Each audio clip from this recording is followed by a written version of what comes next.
ST भाडेवाढ रद्द करण्याची शिवसेना उद्धव बाळासाहेब ठाकरे यांची मागणी।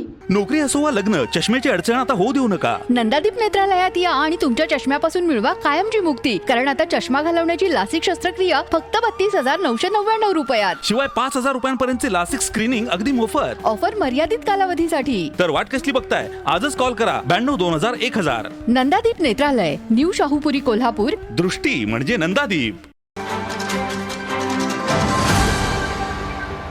15 एप्रिल ते 15 जून या कालावधीत महाराष्ट्र राज्य परिवहन महामंडळाने लागू केलेली 10% भाडेवाढ तात्काळ रद्द करावी, अशी मागणी करवीर तालुका शिवसेना उबाटा यांनी केली आहे।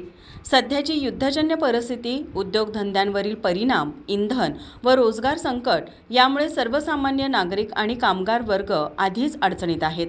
अशावेळी एसटी भाडेवाढ ही गरीब प्रवाशांवर अतिरिक्त भार टाकणारी असल्याचे शिवसेना तालुका प्रमुख राजू यादव यांनी सांगितले। ते म्हणाले, 15 एप्रिल ते 15 जून हा एसटी महामंडळाने 10% भाडेवाढ केलेली आहे। खरं तर हे सरकार म्हणते आम्ही सर्वसामान्यांचं सरकार आहे, पण सर्वसामान्यांच्या खिशालाच कात्री मारण्याचं काम हे सरकार करायला लागलं। जगामध्ये युद्धजन्य परिस्थिती आहे आणि ह्या परिस्थितीमध्ये आपल्या देशामध्ये तयार झालेला माल आपण बाहेर देशात पाठवू शकत नाही, बाहेरच्या देशातला माल, कच्चा माल आपण मागवू शकत नाही, अशी परिस्थिती आहे। सगळे उद्योगधंदे ठप्प आहेत, हॉटेल बंद आहेत, सिलेंडर नसल्यामुळे हॉटेल्स बंद आहेत आणि हॉटेल बंद असल्यामुळे त्यांना पोसू पण शकत नाहीत हॉटेल मालक त्या कर्मचाऱ्यांना। मग ती कर्मचारी आपापल्या गावाला परततात आणि त्यांना आधार कुठला तर एस टी महामंडळाचा। आणि एस टी महामंडळाने हेच धोरण अवलंबून आता लोक जास्त प्रवास करणार म्हणून यांच्या खिशाला कात्री मारण्याचं काम करत आहेत। एक 8 दिवसात आम्हाला तिचा रिझल्ट आला पाहिजे, शेवटचे 15-20 दिवस का असताना लोकांचे वाचले पाहिजे की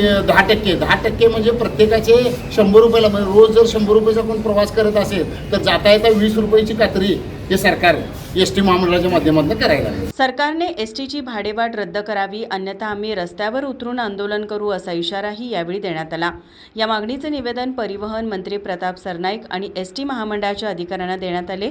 अधिकाऱ्यांनी याबाबत वरिष्ठ स्तरावर माहिती घेऊन कार्यवाहीचा पाठपुरावा करण्याचे आश्वासन दिले। यावेळी करवीर तालुका प्रमुख राजू यादव, कामगार सेना जिल्हा प्रमुख राजू सांगावकर, फेरीवाला संघटनेचे उपतालुका प्रमुख बाळासाहेब नलवडे, युवा सेना तालुका प्रमुख योगेश लोहार, सुनील पारपानी, अजित चव्हाण, रामराव पाटील, बाबूराव पाटील, भूषण चौगले आदी पदाधिकारी व शिवसैनिक उपस्थित होते।